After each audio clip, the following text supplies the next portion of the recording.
MDH की हल्दी मिर्ची धनिया करे कमाल। ये रंग दे, ये खुशबू दे, ये तीखा, ये कम पड़े। क्या निराला MDH मसाला।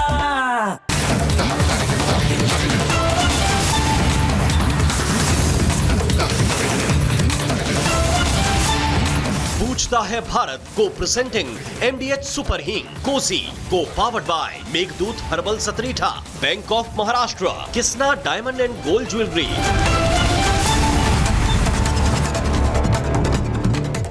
प्रणाम दर्शकों, मैं हूं ऐश्वर्या कपूर। पूछता है भारत में इस समय की सबसे बड़ी खबर यह है कि जो भी एक विजुअल लोग चला रहे हैं कि अमेरिका संयुक्त अरब अमीरात UAE छोड़ के भाग गया है, ऐसा बिल्कुल नहीं है। वो करीबन 1.5-2 साल पहले का विजुअल है और अमेरिका ने ये बात आधिकारिक तौर पर बोली है कि उसने संयुक्त अरब अमीरात को नहीं छोड़ा है। ये मैं आपको इसलिए बता रहा हूं क्योंकि आज का जो विषय है मेरा वो बहुत संवेदनशील है। ईरान जो कर रहा है आयतुल्लाह खुमैनी के मारे जाने के बाद, वो बिल्कुल वैसा है जब एक व्यक्ति बौरा जाता है, उसको पता नहीं होता क्या करना है। वो आए बाएं साएं जो सामने पड़ता है उसको मारता है। और ईरान ने यह बोला भी कि जो हमारा सबसे बड़ा एसेट था, जो हमारा खजाना था आयतुल्लाह खुमैनी, तुमने उसी को मार दिया, तो अब बचो। ये जो तस्वीर है जो इस समय गरिमा आपको दिखा रही है, ये रियलिटी है। ईरान की मार, ईरान की मिसाइल्स, ईरान के वो ड्रोन्स जहां तक जा सकते हैं, जिस रेंज तक जा सकते हैं, उस रेंज का कोई भी देश इस समय सेफ नहीं है। कोई भी देश। दर्शकों, ईरान, संयुक्त अरब अमीरात यानी UAE, Bahrain, Qatar, Abu Dhabi, आप नाम लीजिए, अब नाम लीजिए। और अब उसमें एक नाम और जुड़ गया है, वो है पाकिस्तान। हालांकि इस पे मैं खुश हूं कि चलो इस जंग से कुछ तो ठीक निकल रहा है। पाकिस्तान का असली चेहरा दुनिया के सामने आ रहा है। वहां एक तरफ बेंयामिन नेतन्याहू, इजराइल के प्रधानमंत्री, कहते हैं कि ईरान के बाद अगला कोई आतंकी देश है तो वो पाकिस्तान है। और यहां ईरान भी कहता है कि पाकिस्तान, तुमने अपने सरजमीन का, तुमने अपने एयर बेसिस का, तुमने अपने एयर स्ट्रिप्स का इस्तेमाल होने दिया, इसलिए अब तुम भी हमारी मिसाइल और ड्रोन से नहीं बचोगे। यह ईरान के एक बहुत हाई रैंकिंग ऑफिशियल कह रहा है। देखिए, ईरान में अब ना आयतुल्लाह खुमैनी है और ना ही अहमदिनेजाद है। ईरान में ये वो लोग हैं जो 7वीं, 8वीं, 9वीं, 10वीं, 11वीं, 12वीं पोजीशन पे थे और अब सारे निर्णय इनको लेने हैं। नहीं तो मुझे नहीं समझ आता कि दुबई के बुर्ज अल अरब, दी ओनली, दुनिया का एक लौता 7 सितारा वाला होटल पे ड्रोन मार के ईरान अपना कौन सा टारगेट अचीव कर रहा है। दुबई के पाम फेयरमाउंट होटल में अपने ड्रोन गिरा के ईरान के रेवोल्यूशनरी गार्ड्स अपना कौन सा टारगेट अचीव कर रहे हैं। ओमान, जो कि ट्रेडिशनली ईरान के साथ था, उसकी ऑयल पाइपलाइन पे वार करके वो कौन सा टारगेट है जो ईरान के रेवोल्यूशनरी गार्ड्स पूरा कर रहे हैं। They are desperate. उनके पास, उनको नहीं पता कि स्ट्रक्चर्ड अटैक अब कैसे करना है। Iran is like a bull in a China shop, यानी ईरान को नहीं पता इधर जाऊं कि इधर जाऊं, इसलिए वो चारों ओर मार रहा है। इसे स्प्रिंकल फायर कहते हैं। जहां जहां तक मिसाइल जा सकती है सब जगह मार। और वहां भी क्या मारो, फेयरमाउंट होटल पे मार के क्या हुआ? डोनाल्ड ट्रंप का कुछ नुकसान हुआ? बेंयामिन नेतन्याहू का कोई नुकसान हुआ? नहीं। बुर्ज अल अरब पे, दुबई के एयरपोर्ट पे, क्या बेंयामिन नेतन्याहू दुबई के एयरपोर्ट पे थे? या डोनाल्ड ट्रंप का कोई परिवार वाला उस पाम बीच के फेयरमाउंट होटल में था, या फिर बुर्ज अल अरब में था? नहीं, कहीं नहीं। यह होता है जब किसी देश के आप एक पूरी पीढ़ी, मतलब टॉप लीडर आयतुल्लाह खुमैनी, स्वर्गीय आयतुल्लाह खुमैनी, उसके बाद टक टक टक टक टक 10 नेता खत्म कर दिए 12 घंटे के अंदर। अमेरिका और इजराइल ने, जो नए नेता आए हैं उनको समझ नहीं आ रहा ये इतना डेविस्टेटिंग टाइम में क्या करें क्या। ऐसे में वो मैप अगर गरिमा आप एक बार और चलाएं तो आप देखिए दुबई, पूरा का पूरा मिडिल ईस्ट जगमग हुआ है, and for all the bad reasons,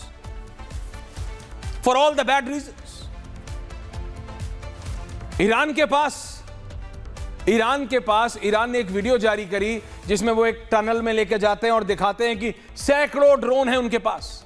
ये ड्रोन टेक्नोलॉजी ऐसी है कि इसमें ह्यूमन लॉस नहीं होता। प्लेन में तो पायलट लगता है, ड्रोन में आदमी नहीं लगता। वो कंट्रोल रूम से रिमोट, जैसे बच्चे वीडियो गेम खेलते हैं वैसे वो उड़ती है। 1000 किलोमीटर दूर बैठा एक आदमी रिमोट कंट्रोल से वो ड्रोन उड़ा रहा होता है। और इसीलिए ड्रोन का खामियाजा इतना बड़ा नुकसान नहीं है, लेकिन वो ड्रोन जहां गिरती है वहां बड़ा नुकसान कर देती है। तो ईरान कह रहा हम तो मरेंगे लेकिन तुम्हें भी लेके डूबेंगे। और इस चक्कर में जो स्ट्रेट ऑफ हॉर्मूज है, इस स्ट्रेट ऑफ हॉर्मूज के बारे में बहुत बात हो चुकी है,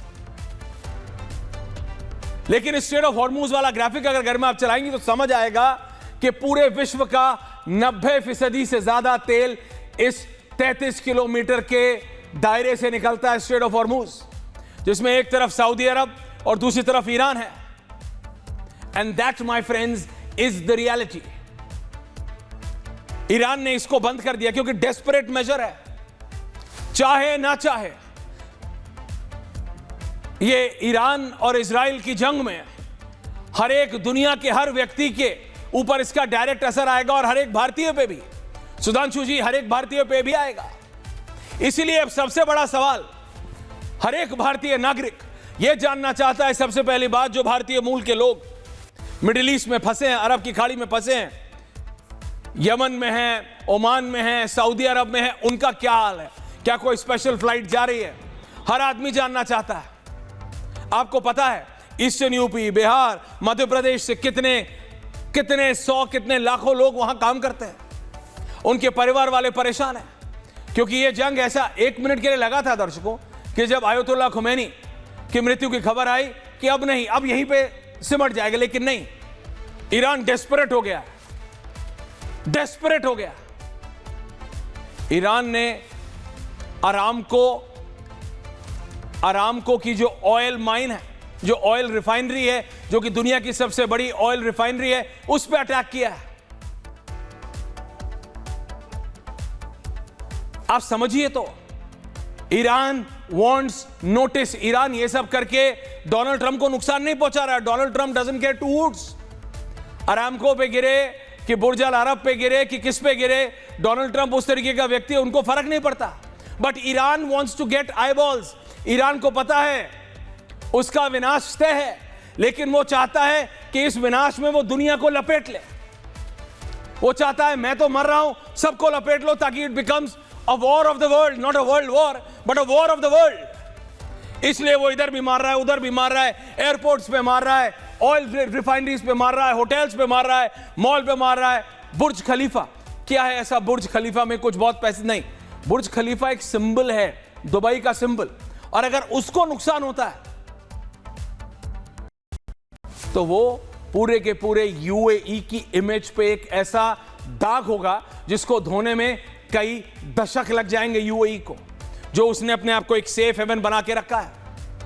तो that's what the Iran's policy is. लेकिन इस सब में भारतीय कहां फिट होते हैं, और भारतीय कैसे इस सब से निपटने को तैयार है भारत? क्योंकि अगर ईरान कह रहा है कि अगले तुम हो पाकिस्तान, तो हमें भी अलर्ट पे होना पड़ेगा, क्योंकि वाटरवेज के थ्रू, आप ये बात समझते हैं सुधांशु जी, अरेबियन सी बहुत दूर नहीं है, हम ईरान से बहुत दूर नहीं है हम, और इसीलिए यह बहुत महत्वपूर्ण हो जाता है कि व्हाट इज आवर टैक्टिक्स, हमारी क्या स्ट्रैटेजी है। The special report and then we begin. Sudhanshu ji, special report.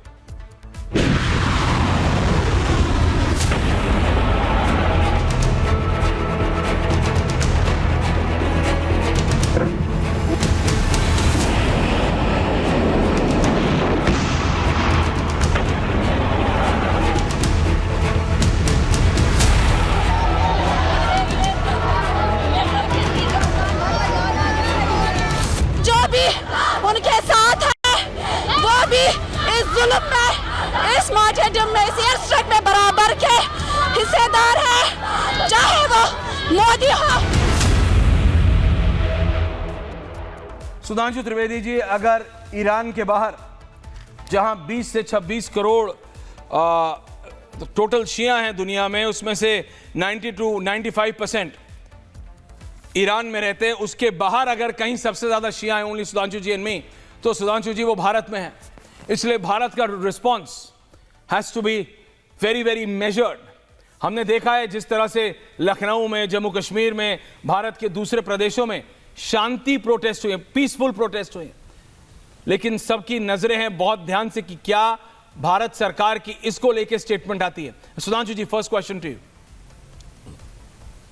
हमारे लिए बहुत सेंसिटिव समय है। देखिए, वो बात आपकी बिल्कुल सही है कि ईरान के बाद सबसे ज़्यादा शिया भारत में है। मैंने तो यहाँ तक बचपन में सुना था, आज का लेटेस्ट डाटा क्या है कि तेहरान के बाहर अगर सबसे ज़्यादा शिया किसी एक शहर में है तो वो लखनऊ है।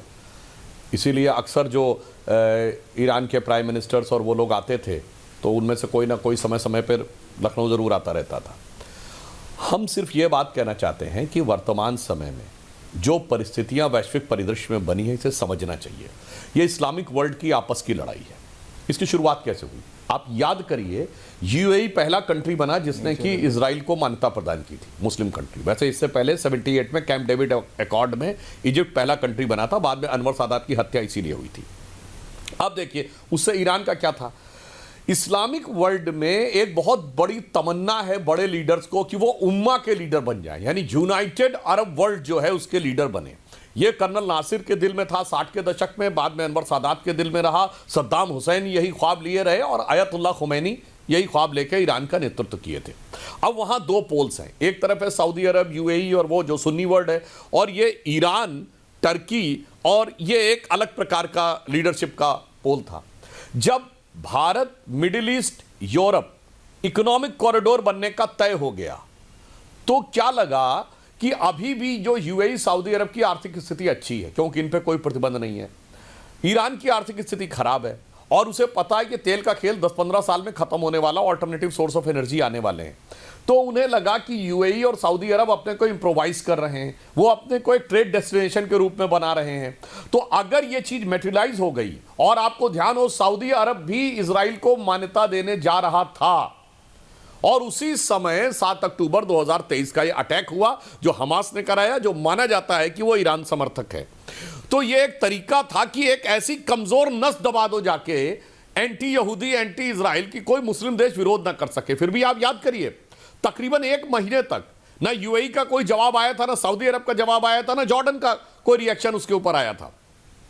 अब उसके बाद जब हमास को तबाह कर दिया तो ये एक लड़ाई ये थी कि इस्लामिक वर्ल्ड का नेतृत्व तो शायद ईरान के पास आ जाता उसके बाद, मगर हमास और हिजबुल्लाह को तबाह करने के बाद अब जो इस्लामिक वर्ल्ड के ही दूसरे कंट्रीज हैं उनको लगने लगा कि ईरान शायद अब आणविक शक्ति बनकर दुनिया में अपनी एक अलग पोजीशन बनाने की कोशिश कर ले और इस आधार पे वो कहे कि इस्लामिक वर्ल्ड को मेरा नेतृत्व करना चाहिए। इसलिए ये उसके साथ के कंट्रीज की भी समस्या हो सकती थी कि वो ना वहां पर आने पाए। और ईरान इराक का युद्ध हुआ 80 के दशक में, सबको पता है। और अगर हमारे जो साथ में लोग बैठे इनको ना जानकारी हो तो ये भी बता दूं कि 1981 में इराक का न्यूक्लियर रिएक्टर इजराइल ने तबाह किया था। तो ये एक वेल नोन फैक्ट है कि वो इंटेलिजेंस यूनिट ईरान ने, ये मतलब इंफॉर्मेशन ईरान ने प्रोवाइड कराई थी, क्योंकि ईरान को लग रहा था कि वो इराक का रिएक्टर डिस्ट्रॉय नहीं कर सकता तो इजराइल ही डिस्ट्रॉय करा दिया। यानी तब ईरान और इजराइल एक साथ थे। ये संबंध आपस में बदलते रहते हैं। अब स्थिति क्या है कि ईरान को यह लग रहा है कि अगर दुबई, अगर सऊदी अरब, अगर अबू धाबी, अगर जेद्दा, अगर शारजाह अपने को एक फ्यूचरिस्टिक डेस्टिनेशन के रूप में एस्टैब्लिश कर रहे हैं तो वो भी नहीं होना चाहिए। यानी हम तो डूबेंगे और तुमको भी ले डूबेंगे। ईरान की जो अंदरूनी परिस्थितियां हैं वो एक अलग हैं। एक दौर था ईरान जब रजा पहलवी के जमाने में था, ये ठीक है अमेरिका कंट्रोल बहुत था, पर तब ईरान बहुत डेवलप था, ईरान एजुकेशन में आगे था, ईरान तमाम चीजों में था। जब से ये खुमैनी वाली रिवॉल्यूशन हुई 1980 के बाद, उससे ईरान कट्टरपंथी होता चला गया।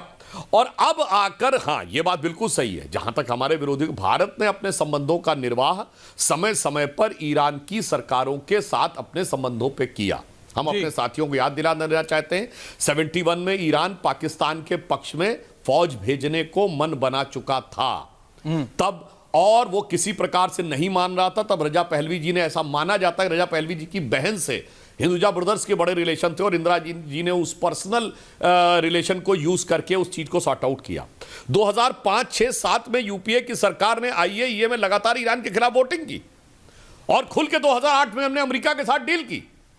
उस अमेरिका की न्यूक्लियर डील के कहने पर इंटरनेशनल एटॉमिक एनर्जी एजेंसी में ईरान के खिलाफ वोटिंग की भारत ने। किसमें? मनमोहन सिंह की सरकार में। हाँ। अब आज की स्थिति अगर हम देखें तो अयतुल्ला खुमैनी जी के जो उनकी किलिंग हुई हाँ। अमेरिका और इजराइल के द्वारा, जो हमारे मित्र लोग पूछ रहे हैं, मैं पूछना चाहता हूं क्या सऊदी अरब ने कंडम किया है? क्या नहीं। क्या जॉर्डन ने कंडम किया है? या यूएई ने कंडम किया है? बहरीन ने कंडम किया है? क्या कतर ने? अरे भाई मुस्लिम देश कर नहीं रहे, आपको क्या लेना देना खाम खाम है? बेगानी शादी में सवाल है, मुस्लिम देश नहीं कर। और ऐश्वर्य जी, हमारे विरोधियों के साथ एक समस्या है। क्या? एक मिनट में एक बात और कह दूं, हमारे विरोधियों के साथ एक बहुत मजेदार बात है। क्या? जहां एंटी इंडिया एंगल दिख जाए वहां उनको सहानुभूति दिख जाती है। जैसे अभी देखिए हमारे भदौरिया जी बैठे हुए हैं, इनकी पार्टी के नेता थे सफदुर रहमान बर्क वगैरह, कहते थे तालिबान मेरे दिल में है। जब तालिबान ने 2022 में सत्ता कैप्चर की है, एक नहीं अनेक नेताओं के बयान तालिबान के पक्ष में है। जब से तालिबान ठोकने लगा पाकिस्तान को, अब तालिबान के पक्ष में कोई बयान नहीं आता, क्योंकि तब लग रहा था तालिबान पाकिस्तान का क्रिएशन है, तो तालिबान दिल में था। अब तालिबान और पाकिस्तान में हो गई लड़ाई, अब तालिबान दिल में नहीं है। यह मेरी समझ से परे है। और यही यहां पर मैं कहना चाहता हूं, जब ईरान हमारा साथ दे रहा था, अब अयतुल्ला खुमैनी, ये खमैनी ने बहुत सारे स्टेटमेंट्स सरकार के विरुद्ध भी दिए थे। अगर आप स्टेटमेंट देखें तो रशिया ने भी कोई सीधे कंडम नहीं किया, सिर्फ यह कहा अपनी सहानुभूति व्यक्त की है और कुछ नहीं किया है। तमाम बड़े बड़े देशों में, पूरे यूरोपियन यूनियन ने कुछ नहीं बोला। सुधांशु जी देखिए, मुस्लिम वर्ल्ड ने नहीं किया, लेकिन ये एक वरिंग फैक्ट भी है। अनुराग भदौरिया के पास जाने से पहले सुधांशु जी, मैं आपसे बात यह है कि हमारे विरोधी दल इसको समझते ही नहीं है। ठीक है, विरोधी दल नहीं समझते, ठीक है, लेकिन अभी मैं आपसे वैश्विक स्तर पे एक सवाल पूछ रहा हूं। अनुराग भदौरिया, मैं आपके पास 30 सेकंड बाद आऊंगा, वैसे भी रुकेंगे नहीं। Garima, get the graphics Sudhanshu ji and me. Sudhanshu ji, Donald Trump, Hindi में कहावत है जिसकी लाठी उसकी भैंस। Graphics Garima, map, world map जो आप चला रहे थे, डोनाल्ड ट्रंप इस कहावत पे, इस सेइंग को शब्दशः इंप्लीमेंट कर रहे हैं।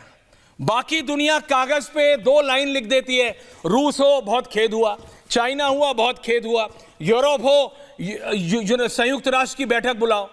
Trump doesn't care. वेनेजुएला में मदुरो को रात को उठाते हैं, पूरे दिन न्यूयॉर्क की सड़कों पे घुमाते हैं। दुनिया ने क्या किया? कुछ नहीं। अयतुल्ला Khomeini, Trump is proving a point. Trump is saying, George W Bush कहता होगा, क्लिंटन कहता होगा, ओबामा कहता होगा, मैं करता हूं। He is also creating this phenomenon, Sudhanshu ji, at a global world, कि हेलो ब्रिक्स बना लो, एवॉक बना लो, एवॉल जो मर्जी बना लो, अल्टीमेटली अमेरिका के सामने रूस, चाइना कोई नहीं आएगा।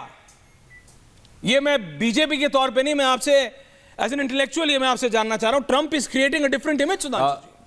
यहां पर मैं, सही बात है, मैं भाजपा प्रवक्ता की अपनी भूमिका से थोड़ा अलग जाकर भी एक विश्लेषण देना चाहता हूं। प्लीज। ये एक वैश्विक सत्य है कि अगर आपके पास शक्ति नहीं है तो दुनिया में आपको कोई नहीं सुनने वाला। जिसे कहते हैं ना, यह जग नहीं सुनता निर्बल जनों का शांति प्रवचन, शीश है उसको झुकाता जो कर सके रिपुमान वर्धन। तो हमने चाचा जी की शांति की पॉलिसी देखी थी और लाठी वो गांधी जी की लाठी बन गई थी कि केवल चलने वाले। उसके बाद जो चाइना ने हमारे साथ सन 62 में किया था वो सबको दिखाई पड़ गया था। उसके बाद जब से भारत ने अपनी शक्ति दिखानी शुरू की, उसके बाद हमारी बात सुनी गई। मैं दर्शकों को याद दिला देना चाहता हूं, हमने 98 में पोखरण एक्सप्लोजन किया और हम आणविक शक्ति बने। 74 का एक्सप्लोजन जो था, सरकार ने ऑफिशियली कहा था कि ये परमाणु बम के लिए नहीं है, ये शांतिपूर्ण प्रयोग के लिए है, और अमेरिका रूस दोनों ने पहले घोषणा कर दी थी। हमने मिमियाते हुए कहा था कि हमने शांति के लिए किया। 98 में हमने कहा था we are the nuclear power, nuclear doctrine हमने घोषित किया था, हम पे प्रतिबंध लगे थे। मगर मई 98 में प्रतिबंध लगे और मार्च 2000 में बिल क्लिंटन दो साल से कम समय में 5 दिन के लिए भारत की यात्रा पे थे और अमेरिका ने भारत के साथ बेहतर संबंध उठाने शुरू कर दिए। मोदी जी आए, हमने पैराडाइम चेंज किया। अगर आप देखें तो हम दुनिया के इकलौते बड़े देश हैं जिसने किसी भी चीज पे समझौता नहीं किया। हमारा एफटीए क्या हुआ? पहले ऑस्ट्रेलिया न्यूजीलैंड से हो गया, उसके बाद ब्रिटेन से हो गया, यूएई से हो गया, northern European countries, Norway, Switzerland जिनको नॉर्डिक कंट्रीज कहते हैं, उनसे हो गया, फिर यूएई से हुआ। तो ऑब्वियसली उसके बाद अमेरिका के लिए भी यह आवश्यकता और बढ़ गई थी कि भारत के साथ डील हो। तो मोदी जी के नेतृत्व में भी हमने इस विषय को प्रमुखता के साथ रखा। और इसलिए मैं कहना चाहता हूं, आज आपको अपने को बचाना है तो आपके पास अपनी आत्मनिर्भर शक्ति होनी चाहिए, स्वतंत्र वैश्विक नीति होनी चाहिए। वो परिस्थितियां नहीं होनी चाहिए कि आप अपनी अंदरूनी वोट बैंक की पॉलिटिक्स के चलते हुए, मैं अंत में सिर्फ एक बात कह दूं, हमारी सरकार आने से पहले, यानी इवन मोदी जी के साथ अटल जी की सरकार भी इंक्लूड कर लीजिए, पहले 50 साल तक भारत पाकिस्तान के हर कॉन्फ्लिक्ट के समय में विश्व में, यूएन में इजराइल हमारा पक्ष लेता था और फिलिस्तीन पाकिस्तान का पक्ष लेता था। इसके बावजूद हमारा कोई प्रधानमंत्री, पहले तो हमने 92 से पहले उनसे रिलेशनशिप ही नहीं रखी, और हमारा कोई प्रधानमंत्री कभी इजराइल नहीं जाता था। मतलब फिलिस्तीन और इजराइल के मुद्दे पे हम फिलिस्तीन के साथ खड़े होते थे, भारत और पाकिस्तान के मुद्दे पे इजराइल हमारे साथ खड़ा होता था। अब ये लोग सोच सकते हैं। और मैं अंतर्राष्ट्रीय स्तर पे एक और बात कह दूं, ऐश्वर्य जी सुनिए, मैं दर्शकों से कहता हूं, जरा सैटेलाइट की पिक्चर देखिए मिडिल ईस्ट की। आपको इजराइल दिखेगा हरा भरा और उसके चारों तरफ रेगिस्तान दिखेगा। यह सन 48 से पहले पूरा रेगिस्तान था। यह इजराइल ने 75 साल में क्रिएट करके दिखाया है। यानी यह करके दिखाया है कि टेक्नोलॉजी के द्वारा रेगिस्तान में हरियाली कैसे लाई जा सकती है। वो ड्रिप इरिगेशन उनसे सीख सकते हैं, डिफेंस टेक्नोलॉजी आप उनसे ले सकते हैं, साइबर इंटेलिजेंस आप उनसे ले सकते हैं, मेडिसिन ले सकते हैं। मगर इन लोगों को रेगिस्तान ज्यादा अच्छा लगेगा, हरियाली अच्छी नहीं लगती है। यह भी एक विचार करने का विषय। Now I am coming back to the topic. Anurag Bhadauria, सबके पास आ रहा हूं। अनुराग भदौरिया, यह समय लिटिल बिकरिंग का नहीं है, अपनी राजनीति का, अपने क्षेत्रीय दल या किसी भी दलगत राजनीति से ऊपर उठ के, जैसा कि अभी हमने बात की, ईरान से ज्यादा, ईरान के बाद अगर किसी देश में सबसे ज्यादा शिया हैं तो वो हिंदुस्तान है। और हर एक शिया आयतुल्लाह खुमैनी को अपना रिलीजियस स्पिरिचुअल लीडर मानता, अपना टॉप मोस्ट लीडर मानता था। ऐसे में जब ये जंग एक ऐसी सिचुएशन में जा रही है कि Iran is on a rampage now, क्योंकि ईरान के सुप्रीम लीडर को मार दिया गया, तो ईरान के पास अब कुछ खोने के लिए नहीं। ईरान कह रहा मैं तुम्हें छोड़ूंगा नहीं। तो भारत के इंटरनल डायनामिक्स पे हमें बहुत सावधानी से कोई भी टिप्पणी देनी पड़ेगी। अनुराग भदौरिया जी, अनुराग जी। देखिए, मुझे बिल्कुल बिल्कुल मैं बता रहा हूं आपको। सबसे पहली बात तो हम लोग महात्मा गांधी के देश के लोग हैं जी। हम लोग सत्य और अहिंसा में विश्वास रखते हैं। हो सकता है कि बीजेपी की ना रखती हो, वो अपना क्रिटिसाइज कर सकते हैं महात्मा गांधी की पॉलिसी को, लेकिन हम सत्य अहिंसा में विश्वास रखते हैं। हम युद्ध में कतई विश्वास नहीं रखते। जिस तरह का युद्ध देखने को मिल रहा है, इजराइल, अमेरिका, ईरान, फिर ईरान चारों तरफ गल्फ कंट्री में जिस तरह से बमबारी हो रही है, मानवता का नुकसान हो रहा है। अगर कोई मर रही है तो यहाँ इंसानियत मर रही है। लोगों का जब किसी के घर में किसी का मातम छाता है तो उसके परिवार पे क्या गुजरती है हम आप जान सकते हो सकता है भारतीय जनता पार्टी उसमें राजनीति खोजने की कोशिश कर रही हो, हम उसमें कोई राजनीति नहीं खोज रहे हैं। अब बताइए, झगड़ा ईरान में हो रहा है, ईरान हमला कर रहा है गल्फ पे, या अमेरिका और ईरान, इजराइल, राजनीति कहाँ हो रही है हमारे देश के अंदर में? इस शर्म की बात है कि नहीं? सिया समुदाय के लोग उस देश में रहते हैं, लखनऊ में सबसे ज़्यादा रहते हो। मैं तो लखनऊ में हूँ, सुधांशु जी दिल्ली में होंगे शायद। और लखनऊ में रहने के बाद मैंने देखा है कि उनके धर्मगुरु थे, उन्होंने अपनी बात कही शांतिपूर्वक तरीके से। और कोई भी कहेगा भाई किसी के अगर किसी धर्मगुरु का इस दुनिया में देहांत होगा तो अपनी बात कहेंगे, अपनी बात कह रहे हैं और अपने घर में चले जा रहे हैं। ऐसा तो नहीं है कि बहुत तोड़फोड़ कर रहे हैं, कोई नुकसान कर रहे हैं। ये राइट तो उनको है अपने धर्मगुरु के बारे में बात करने की। लेकिन हम वॉर के पक्ष में कभी नहीं हैं। हम कभी नहीं चाहते कि किसी तरह का वॉर होना चाहिए, क्योंकि बिल्कुल सही अभी सुधांशु जी ने बात की। डोनाल्ड ट्रंप कभी उनको बहुत अच्छे लगते हैं, कभी उनको बहुत ख़राब लगते हैं। कभी डोनाल्ड ट्रंप के बारे में भारतीय जनता पार्टी जब वो टैरिफ लगाते हैं तब वो बहुत तेज़, उनके यहाँ 150% टैरिफ हो जाता है तो बहुत ख़राब हो जाते हैं। लेकिन टैरिफ तो अभी भी उन्होंने मेरे ऊपर लगाया हुआ 18%, अभी कौन सा अच्छा 125% उन्होंने लगा दिया सोलर पे। तो वो तो हमारा नुकसान कर ही रहे हैं इस देश का। दूसरी बात, तालिबान की बात कर रहे थे। तालिबान का अगर किसी ने सम्मान किया तो भारतीय जनता पार्टी ने गार्ड ऑफ ऑनर दिया है। हमने कभी गार्ड ऑफ ऑनर तालिबानी को नहीं दिया, और ना तालिबानी संस्कृति को हम कभी प्यार करते हैं। आपको तालिबानी संस्कृति मुबारक हो। आप किसी देश को से हमारी दुश्मन देश हो सकता है, लेकिन हम उस चक्कर में गार्ड ऑफ ऑनर देने लग जाएंगे, ये ठीक नहीं है। क्योंकि तालिबान की संस्कृति और संस्कार सभी जानते हैं। अगर तालिबानी संस्कृति संस्कार को हमारे देश के अंदर में आएगी तो हम उसको बर्दाश्त नहीं कर पाएंगे। ये ठीक एकदम नहीं है। दूसरी बात आपने कहा वेनेजुला की। वेनेजुला में जिस तरह से राष्ट्रपति का अमेरिका लेके गया, आपको कहना चाहिए बहुत अच्छी बात नहीं है। हो सकता है कि हम लोगों को अच्छा लगे कि दूसरी कंट्री के राष्ट्राध्यक्ष को हायर करके उठा तो मैंने तो कहा ना, लेकिन हम उस राजनीति में जाना भी नहीं चाहते। हमें अपने मैंने तो कहा का ख्याल रखना है। नहीं, हम ट्रम्प एक खतरनाक पोजीशन पे जा रहे हैं। हम तो अपने हिंदुस्तान का ख्याल रखते हैं। हाँ, एक सेकंड आराम से बोलिए। का ख्याल रखना चाहिए। हमारी जिम्मेदारी होनी चाहिए हमारा हिंदुस्तान किस तरह से सेफ रहे, हमारे हिंदुस्तान के लोग किस तरह से वहां पे सेफ हों। गल्फ कंट्री में हिंदुस्तान के लोग हैं, ईरान में भी हिंदुस्तान के लोग हैं, अमेरिका में हिंदुस्तान के लोग हैं। हमारी आपकी पॉलिसी ऐसी, विदेशी नीति ऐसी होनी चाहिए कि हिंदुस्तानियों को कोई दिक्कत नहीं होनी चाहिए, हिंदुस्तान के बिजनेस में कोई दिक्कत नहीं आना चाहिए। ईरान भी हमारा अच्छा मित्र देश रहा है, सांस्कृतिक आदान प्रदान हमारे ईरान के बीच में रहे हैं। ऐसा नहीं है, ईरान ने हमेशा भारत का सम्मान किया, भारत ने हमेशा ईरान का सम्मान किया है। ईरान ने कई भारत के खिलाफ कोई बात नहीं कही है। इसलिए अमेरिका भी हमारा आज जिस तरह से व्यापार अमेरिका के साथ भी हो रहा है, तो सवाल यह है कि हमारा सबसे व्यापारिक संबंध है और अच्छा संबंध होना भी चाहिए। हमें एक तरफ जाके खड़ा नहीं होना चाहिए, वो ठीक नहीं है। क्योंकि युद्ध जो होता है वो विनाश करता है, वो विनाश करता है देशों का, लोगों का, संपत्तियों का। इसका इंपैक्ट पूरे देश पे, पूरे वर्ल्ड पे पड़ेगा, हिंदुस्तान पे ही पड़ेगा। क्योंकि हिंदुस्तान के बहुत से लोग गल्फ कंट्री में काम करते हैं, हमारी अर्थव्यवस्था पे ही पड़ेगा। हमारा कच्चा तेल जो जिस तरह से आने के रास्ते अगर बंद होंगे तो हमारा कच्चे तेल, यहाँ पे जिस तरह का तेल आता है उसकी कीमत बढ़ेगी। तो सवाल ये उठता है, हमें अपने हितों का ख्याल रखना है, बजाय हमें एक तरफ चले जाना, इजराइल की तरफ चले जाना है, अमेरिका की तरफ चले जाना है, ईरान की तरफ चले जाना। एक तरफ ना जाके हमें मानवता की बात करनी चाहिए और युद्ध विराम की बात। आपको लगता है डोनाल्ड ट्रंप मानवता की बात सुन रहा है? अनुराग भदौरिया, कम से कम यहां तो आप देखिए, यहां तो आपको प्रैक्टिकल बात करनी चाहिए। डोनाल्ड ट्रंप किसी की सुन नहीं रहा है। आप किसकी तरफ हो, किसकी तरफ नहीं हो, वो एक अलग बात है। India is not an active player in this and we are very happy that we are not. We are very happy that we are not. लेकिन डोनाल्ड ट्रंप किसी को सुन रहा है क्या?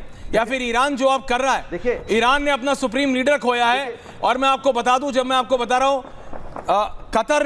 कतर ने जो दुनिया की 20% लिक्विड नाइट्रोजन गैस बनाता है, उसने वो प्रोडक्शन ऑफिशियली बंद कर दिया है। आप समझ रहे हैं, स्ट्रेट ऑफ हॉर्मूज बंद है। देश का 92% crude oil straight of Hormuz से ट्रैवल करता है। अब उसे पोर्ट ऑफ ईडन से जाना पड़ेगा पूरा साउथ अफ्रीका होते हुए। उससे आपको फर्क पड़ रहा है? आप कितने दिन तक हिंदुस्तान में ये आप उम्मीद रखेंगे कि भारत सरकार सब्सिडी देती रहेगी? ये बढ़ेगा, दुनिया भर में बढ़ेगा। आपकी जेब पे, मेरी जेब पे, रिजवी जी आपकी जेब पे, सबकी जेबों पे फर्क पड़ेगा। लेकिन ये रुकने वाला नहीं है। डोनाल्ड ट्रंप किसी की सुनता नहीं है। आपकी सुन लेगा अनुराग भदौरिया, क्योंकि मुझे कहीं ना कहीं मेंटल वेवलेंथ मैच लगता है आप दोनों का। तो आप मिला लीजिए डोनाल्ड ट्रंप को फोन, अगर वो आपकी सुनता है तो, क्योंकि किसी और की तो सुनता नहीं है। Now you please calm down, I will come back to you. Rizvi ji, इसमें देश के internal situation, I will come back to you Anurag. जो इंटरनल सिचुएशन है रिजवी साहब, उसको भी बहुत ध्यान से हैंडल करना है। ये बिल्कुल ऐश्वर्या भाई, अनुराग काम डाउन। बहुत बहुत शुक्रिया। इन्ना लिल्लाहि व इन्ना इलैहि राजिऊन, रज़न बिक़ज़ाइहि व तस्लीमन लिअम्रिहि। देखिए, हिंदुस्तान की बात करें तो कल पूरे हिंदुस्तान में प्रोटेस्ट हुआ। हम लोगों ने प्रोटेस्ट किया और यहाँ की पुलिस, इंटेलिजेंस, इन सब ने बहुत सपोर्ट किया। कहीं से किसी तरह की बात नहीं हुई है, नंबर एक। और यकीनन अगर स्टेट ऑफ हॉर्मूज़ और ये तमाम चीज़ें होती हैं तो हिंदुस्तान पे असर पड़ेगा। लेकिन एक ज़िम्मेदार तर्जुमान बैठे हैं बीजेपी के, सुधांशु जी, मैं उनसे कहूँगा कि कौन सी बात कहाँ कैसे कही जाती है, ये सलीक़ा हो तो फिर हर बात सुनी जाती है। अब ये जो दास्तान गोई, इनकी आदत है कि दास्तान गोई करते हैं। पूरे बयान में इन्होंने ये नहीं कहा कि जिस तरह से अमेरिका ने आयतुल्लाह सैयद अली ख़ामनाई साहब को मारा, उनकी पोती नवासी बच्चों को उनके मार दिया, उनकी बेटी, उनके दामाद, उन सब को मार दिया, इसके अलावा कई लीडर्स को मार दिया वहाँ पे। तो उस पर एक लफ्ज़ इन्होंने, पूरी दास्तान इन्होंने सुना दी। ये नहीं बता रहे हैं कि इजराइल का क़याम क्यों अमल में आया, ये नहीं बता रहे हैं कि आज की तारीख़ में क्यों ग्रेटर इजराइल की बात होती है? अभी 5 दिन पहले जो अमेरिकी सफ़ीर हैं इजराइल में, उन्होंने बताया और ये कहा कि हम 5 अरब देश जो हैं वो ले लेंगे, लेकिन इन्होंने तमाम बात की, इस पे बात नहीं की। अगर आप वाकई ईमानदार हैं, आप वाकई ये चाहते हैं कि दुनिया में अमन रहे, तो एक तरफा तो नहीं होगा। आप बताइए, इससे पहले 5 राउंड की बात जून 2025 में हुई थी। किसने हमला किया था ईरान पे? इजराइल ने हमला किया था। बाद में कौन साथ आया था? आप मेरी बात समझिए। मैं आपसे ये नहीं, आप समझिए मेरी बात, मैं आपसे ये नहीं पूछ रहा ईरान सही कि मतलब इजराइल सही, अमेरिका ठीक कि आयतुल्लाह खुमैनी ठीक थे। मैं ये कह रहा हूं हमें अपना देखना है। अभी दुनिया की सिचुएशन देखिए। बिल्कुल सुधांशु जी आ रहा हूं, फैसला आ रहा हूं, अभी हमें अपना देखना है ना। देखिए तो हम कहां पे हैं? तो हम ऐसे दो राय पे, हम नॉटिकल माइल्स में, मुंबई से नॉटिकल माइल्स में बहुत दूर नहीं है, बहुत दूर नहीं है हम, मतलब ईरान से। और सारी दुनिया की आपको पता है यूएसएस एब्राहम लिंकन कहाँ है? देखिए यही आपको पता है यूएसएस हैरिसन फोर्ड कहाँ है? बिल्कुल यही सब अरब की यही वजह है ऐश्वर्या भाई कि तमाम तर पाबंदियों के बावजूद ईरान से हमारे ताल्लुकात अच्छे रहे। हमने लोकल करेंसी में डील की, हमने जो है आयात निर्यात जो है उससे जारी रखा, तो ये वजह यही थी। लेकिन कौन, अभी आप बताइए, चाबहार को जिस तरह से रोका गया, कौन जिम्मेदार है? क्यों रोक दिया? किसी के कहने पे? क्या हम किसी के कहने पे चलेंगे? इससे पहले कांग्रेस सरकार, वो भी प्रेशर में थी, ऐसा नहीं है कि वो प्रेशर में नहीं थी, लेकिन हम प्रेशर में क्यों चले जाते हैं? सवाल ये है।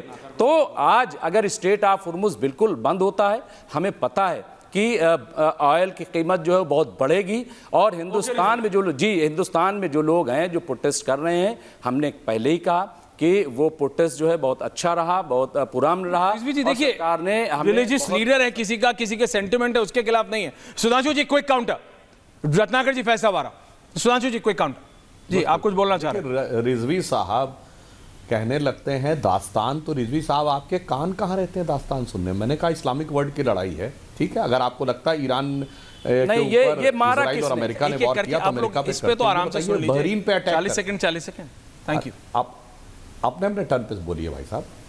ये बताइए बहरीन पे क्यों बम फोड़ा भाई? ये बुर्ज खलीफा पे क्यों? बुर्ज खलीफा अमेरिका का है क्या? तो दुबई का है।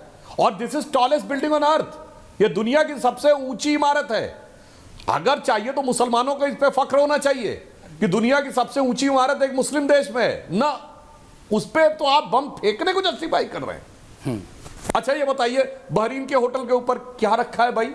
वहां के ऊपर क्यों अटैक? जॉर्डन की तरफ क्यों अटैक?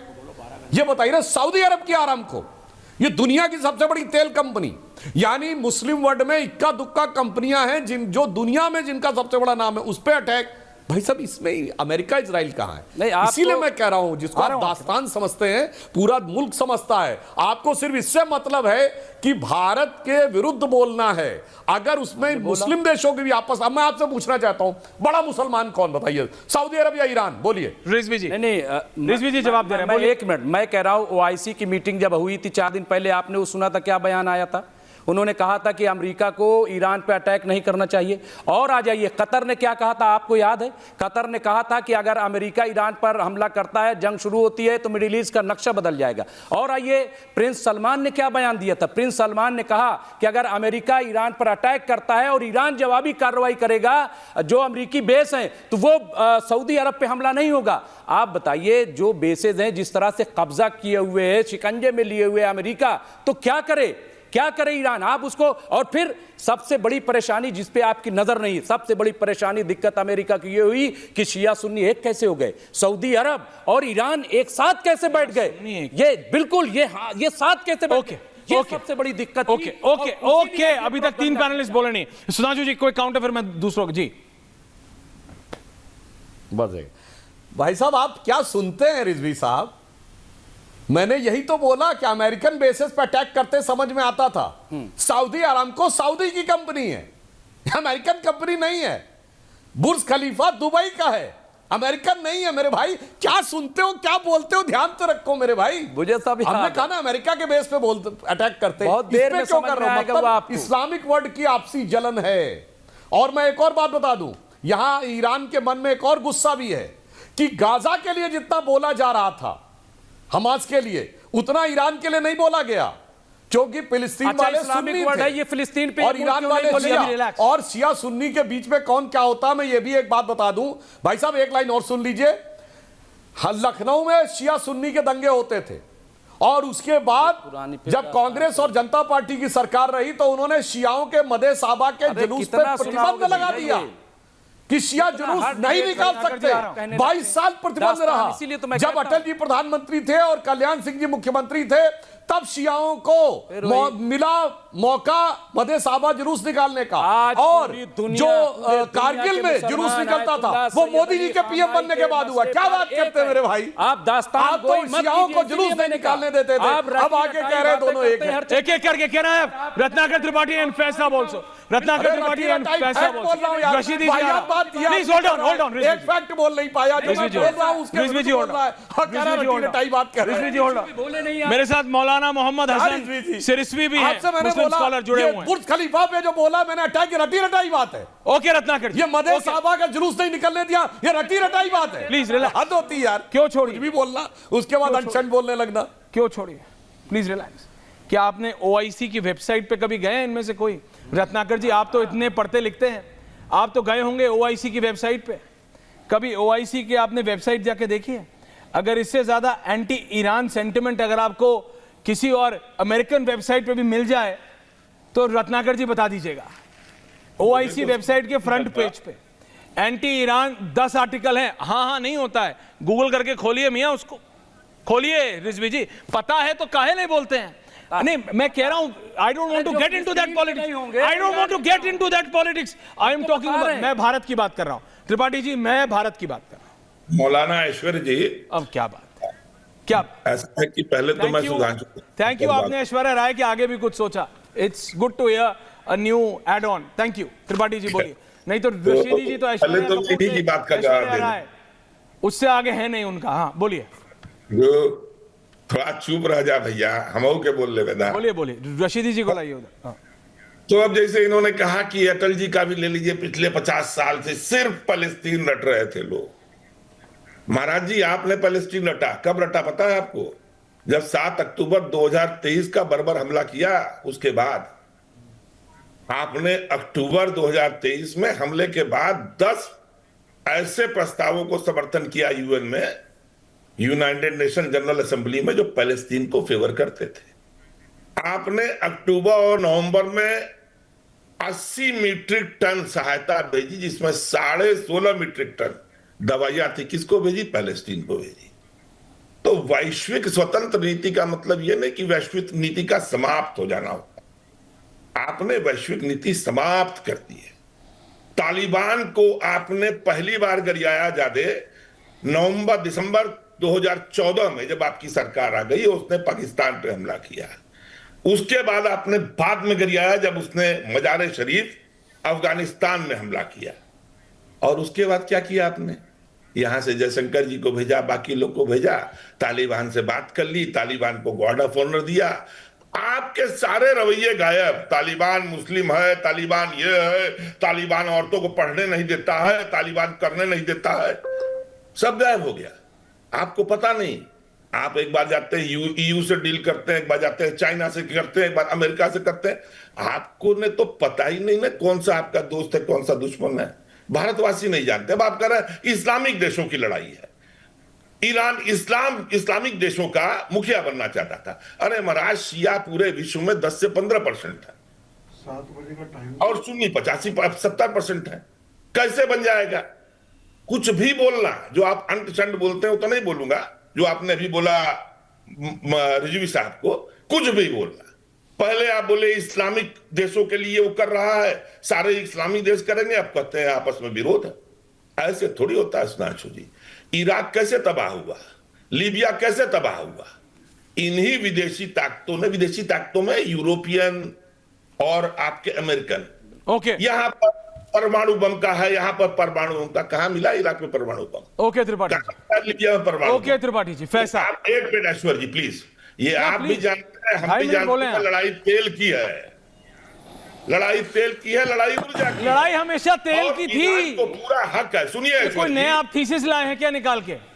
किस चीज का? ईरान इराक की लड़ाई भी तेल की थी भैया, तेल है वहां पे, अब लड़ रहे की लड़ाई तेल की है। आपके कहने से रुक रहा है ट्रंप। अनुराग भदौरिया बोल रहे हैं ट्रंप को समझाओ। ट्रंप को कौन समझा सकता है? राष्ट्रपति को क्यों उठाया गया बताइए? नहीं, आप दोनों प्रोफेसर मिल जाइए और जाके ट्रंप को समझा दीजिए, क्योंकि कोई और तो समझा नहीं पा रहा। अरे ऐश्वर्या कपूर छोड़िए भैया, मैं कोई प्रोफेसर नहीं हूं। मैं आपसे बोल रहा हूं फैज साहब, इस समय भारत की सिचुएशन, भारत को अपनी सिचुएशन देखनी है, भारत को अपनी सिचुएशन बहुत सेंसिटिवली हैंडल करनी है। बिल्कुल बिल्कुल। बिस्मिल्लाहिर्रहमानिर्रहीम। रब्बिश रहली सदरी व यस्सिर ली अमरी वहलुल उक़दतम मिन लिसानी यफ़क़हू क़ौली। बिरादरान आलम अस्सलाम वालेकुम रहमतुल्लाहि व बरकातहू। जय हिंद, भारत माता की जय। ऐश्वर्या भाई, आपका बिल्कुल ठीक कहना है, भारत को अपनी स्थिति देखनी होगी। भारत की पॉलिसी है जियो और जीने दो, युद्ध नहीं बुद्ध चाहिए और संवाद से ही समाधान होगा, और भारत इसी पॉलिसी पर चल रहा है। बाकी देश इस पॉलिसी पे इसलिए नहीं चल सकते। देखिए, ईरान जो है एक मजहब एक पंथ वाला देश है, इजराइल भी एक मजहब एक पंथ वाला देश है, लेकिन भारत मल्टी कल्चरलिज्म वाला देश है, मल्टी फेथ यहाँ पर है। तो हम किसी एक समुदाय, संप्रदाय और एक फिरके को लेकर नहीं चल सकते, सबको देखकर चलना पड़ रहा है। यहाँ जो प्रवक्ता बैठे विपक्ष के, उनकी बातों से लग रहा है कि जिस तरीके से ईरान ने किया और मनमाना हमला कर रहा है, आरामको पे भी हमला कर दे रहा है, बुर्ज खलीफा, बुर्ज अल अरब, कहीं होटल पे मार रहा है। मेरे पास वीडियो आ रहे हैं जो हमारे बहरीन में लोग रह रहे हैं, दुबई में लोग रह रहे हैं, मतलब लोकेलिटी में बम मार रहे हैं। अभी न्यूज़ में पूरी खबर नहीं आ रही है, वो लोग चोरी छुपे वीडियो भेज रहे हैं। तो भैया, ये पागलपन में भारत भी शरीक हो जाए, ऐसा बिल्कुल भी नहीं करना चाहिए। मोदी जी की कुशल विदेश नीति के कारण ही आज रमजान में 57 मुस्लिम देशों में कोई चैन से इफ्तार सहरी नहीं कर पा रहा है, 5 वक्त की नमाज तरावी नहीं कर पा रहा है, और केवल कर पा रहे हैं तो केवल भारतवर्ष के मुसलमान। जहां विश्व में इतना बड़ा युद्ध छिड़ा है, भारत का मुसलमान आराम से सहरी भी कर रहा है, अफ्तारी भी कर रहा है, तरावी की नमाज भी पढ़ रहा है, रोजे भी रख रहा है, बिकॉज ऑफ प्रधानमंत्री नरेंद्र मोदी जी की कुशल विदेश नीति के कारण। और हमें, मैं एक बात कहना चाहूंगा, देखिए 1919 में क्या हुआ था, 1819 में तुर्की के खलीफा का अपमान अंग्रेजों ने कर दिया, उस नाम से भारतवर्ष में दंगा फसाद हो गया, मोपला में भारी मात्रा में हिंदुओं का कत्लेआम किया गया। वीर सावरकर जी ने जो मोपला उपन्यास लिखे। मेरा यह निवेदन है, खोमैनी साहब एक आदरणीय नेता है शिया जगत के, उनको मैं सलाम करता हूं।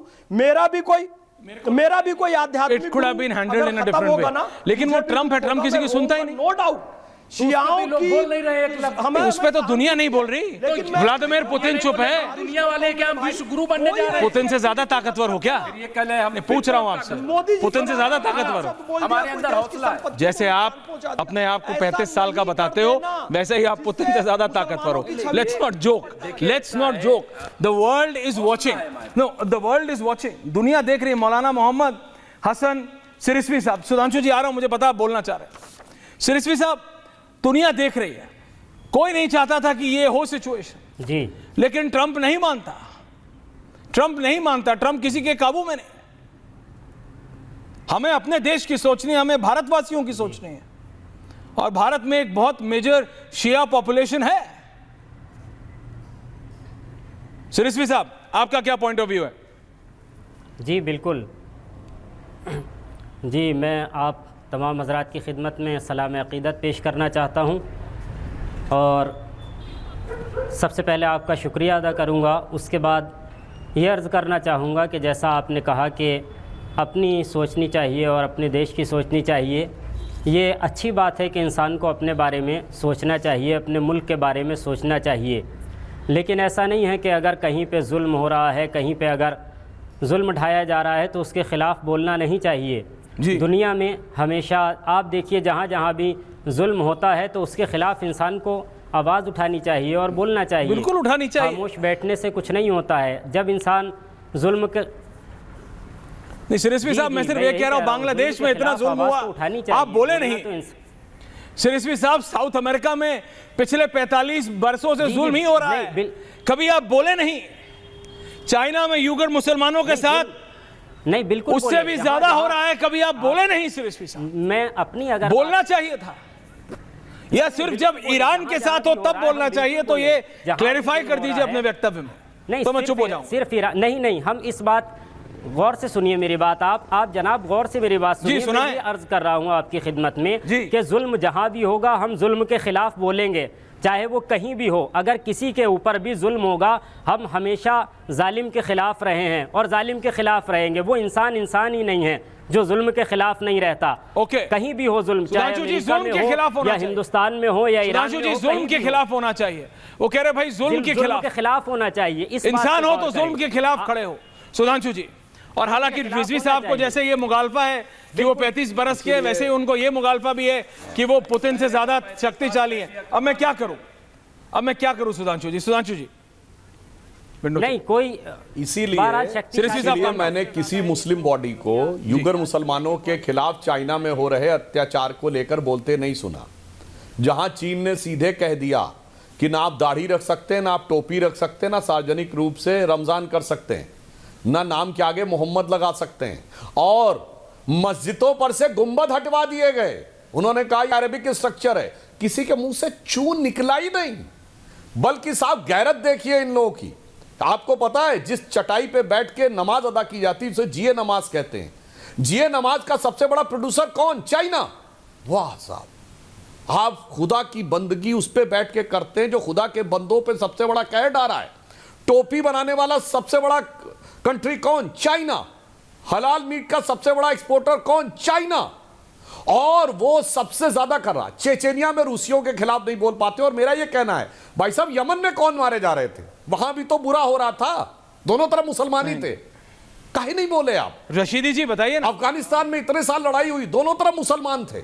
अच्छा, ये खैबर पख्तूनवा में भी तो मुसलमान होते हैं। ये बताइए, जब पेशावर की शिया मस्जिद में धमाका होता है, हाँ, और खबर आती है कि 30 लोग मार दिए गए, उस जुल्म और दहशत के खिलाफ किसी के मुंह से लफ्ज क्यों नहीं निकलता? यह मैं जानना चाहता हूं। और मैं एक बात और कह दूं, अभी देखिए रत्नाकर त्रिपाठी जी के मुंह से क्या निकल गया। क्या हम कह रहे हैं मुस्लिम वर्ल्ड की आपसी लड़ाई है, और अपने ही वक्तव्य में उन्होंने एक वाक्य बोला कि भाई 85% सुन्नी है, 15% शिया हैं, तो कैसे ईरान लीडर बन जाएगा? यानी खुद ये कह रहे हैं कि मुस्लिम वर्ल्ड में मतभेद है, और 15% वाला शिया के आधार पे लीडर नहीं बन सकता, फिर कह रहे हैं हम मतभेद करना चाह रहे हैं। और लास्ट में एक और बात को देखिए, हमारे सभी लोगों को इसमें बड़ी लाइन समझनी चाहिए। अमेरिका क्या कर रहा है? वेनेजुला और ईरान दोनों को उसने टैप किया है। चाइना को सबसे ज्यादा क्रूड ऑयल की सप्लाई वेनेजुला और ईरान से होती थी, तो उसने चाइना की सप्लाई लाइन काटी है। अब चाइना के सामने दो ही विकल्प है, या तो मिडिल ईस्ट के उन कंट्रीज से ऑयल ले, या वो रशिया पर टोटली डिपेंडेंट हो जाए। जी, तो रशिया को भी इसमें एक अपॉर्चुनिटी दिख रही है, इसलिए पुतिन समझ के बोल रहा है, मगर हमारे पुतन पता नहीं क्या सोच के बोल रहे हैं। रशीदी जी, बहुत शुक्रिया ऐश्वर्या भाई, आपने सबके बाद में मुझे मौका दिया, इतना मैं आभारी हूं आपका। जिससे सबसे ज्यादा प्रेम होता है उसके बाद सबसे आखिरी में आते हैं। अब ये मेरा माफी मांगने का तरीका है आपसे। हाँ। मैं सुधांशु भाई से 2-3 बातें कहना चाहता हूं। हाँ, कर लीजिए आज आप। सुधांशु भाई, एक तो आप ये कहना छोड़ दीजिए कि आयतुल्लाह खुमैनी सिर्फ शियाओं के लीडर थे। आयतुल्लाह खुमैनी शिया सुन्नी दोनों समुदाय के लीडर थे। बहुत अच्छी। आज के वक्त में इस्लामिक वर्ल्ड में उनसे निडर, उनसे बेबाक, उनसे बहादुर और उनसे अच्छा कोई नेता नहीं था, और मैं समझता हूं उनकी जगह कोई ले भी नहीं सकता। दूसरी बात, आपने ये बहुत बुरी बात कही कि ये इस्लामिक वर्ल्ड की लड़ाई है। ये कहकर आपने अमेरिका की, इजराइल की तमाम हठधर्मियां, तमाम दहशतगर्दियां, तमाम गंदगियां छुपाने का काम किया है, जो अच्छा नहीं है। आज वेनेजुएला के सदर को जो उठाया गया था, वो क्या सिर्फ इसलिए उठाया गया था कि चाइना को सप्लाई कर रहे थे? नहीं, बल्कि उनसे कहा गया था कि 80% ऑयल का एक्सेस मुझे दीजिए और 20% जहां आप चाहे बेचिए। और यही काम ईरान के, यही बात ईरान के सामने रखी गई थी। ये इतना सब कहां से आपको जानकारी मिल जाती है? डायरेक्ट कनेक्शन है आपका? ये सब आप बात, ऐसी बातें आप कर देते हैं कई बार। रशीदी जी, तुर्की ने ये नहीं कहा था, तुर्की ने ये नहीं कहा था। There was a slight difference, और यहां पे हर slight difference make an ample amount of difference. नहीं देखिए, ये मत घुमा के मत करिए। मैं, आप प्लीज मेरी बात समझिए। रशीदी जी, इस समय मेरा ये आपसे उम्मीद थी कि आप इस तरह की प्रतिक्रिया देंगे कि भारत के मुसलमानों को बहुत धैर्य से, भारत का इसमें कोई भाग नहीं। ईरान ने कहा, पाकिस्तान ने अपना एयर स्पेस, पाकिस्तान ने अपनी एयरफील्ड इस्तेमाल करने दी है, भारत ने नहीं। वी आर वेरी क्लियर, हम इस जंग का भाग नहीं है, हम शांति चाहते हैं। प्रधानमंत्री has made it apparently very very very clear. Rashidi ji, आपकी तकरीर आपको मेरी तकरीर छोड़िए, आपकी तकरीर ऐसे विषय पे होती है जिस विषय के बारे में आपको का नहीं पता। मतलब क्या बोल you are talking about oil politics Rashidi ji, फिर आप मुझे बोलते हैं कि आप मेरे पास आखिरी में क्यों आए हैं। This is wrong. यस ये सरासर नाइंसाफी है मेरे साथ, ऑडियंस के साथ। Please don't do this. Sudhanshu Trivedi, ending comments.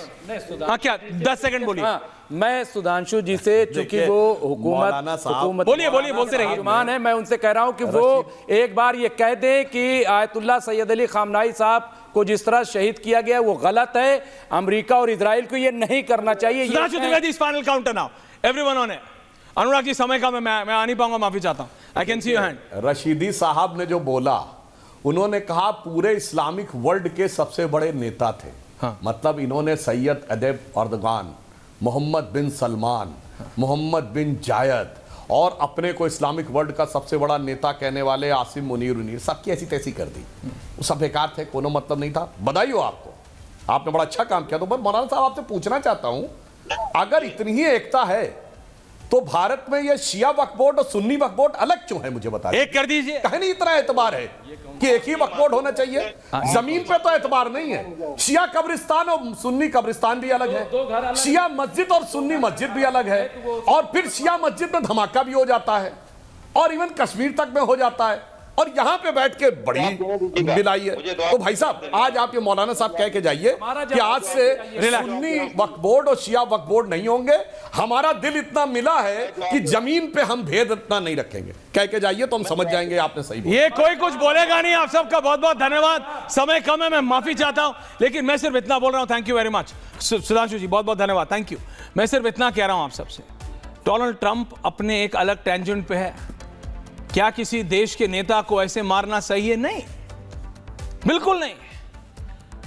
But क्या किसी देश के नेता को रात को उठा के न्यूयॉर्क की गलियों में घुमाना सारी रात, क्या वो ठीक है जो उन्होंने वेनेजुएला के मदुरो के साथ किया था? ट्रंप वो सब कर रहे हैं जो उनको लगता है उनके देश के लिए, उनके देश की आर्थिक नीतियों के लिए ठीक है। जो सुधांशु त्रिवेदी ने आखिरी के 40-45 सेकंड में कहा, वो चाइना की ऑयल पाइपलाइन, ऑयल सप्लाई काटने की बात, रशिया इसमें अलग अपना इकोनॉमिक फायदा देख रहा है, दैट्स वेरी इंपॉर्टेंट। वो बहुत महत्वपूर्ण बात है, उस पर और डेलिब्रेशन होनी चाहिए। And I will. बहुत बहुत धन्यवाद आप सबका। पूछता भारत में थैंक यू वेरी मच।